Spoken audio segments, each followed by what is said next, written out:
Pendant la digestion, la plupart des aliments que nous mangeons sont transformés en glucose, couramment dénommé glycémie. Le glucose circule dans le sang et sert d'aliment pour les cellules du corps. Mais les cellules ne peuvent pas absorber le glucose tout seul. Il faut tout d'abord qu'une hormone dénommée insuline, produite dans le pancréas, se lie à la surface des cellules. Dès lors, les cellules du corps sont activées et sont capables d'absorber le glucose.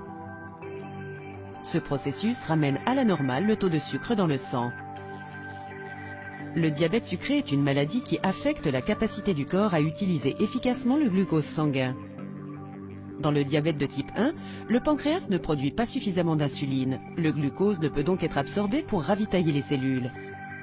Dans le diabète de type 2, l'insuline est sécrétée, mais elle ne fonctionne pas correctement et le glucose n'est pas absorbé régulièrement par les cellules.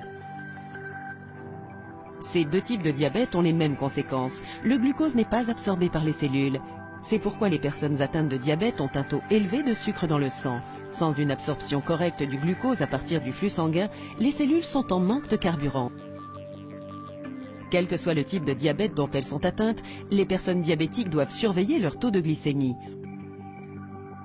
En fonction du type et de la gravité de la maladie, les diabètes peuvent être gérés par un régime alimentaire ou par médication.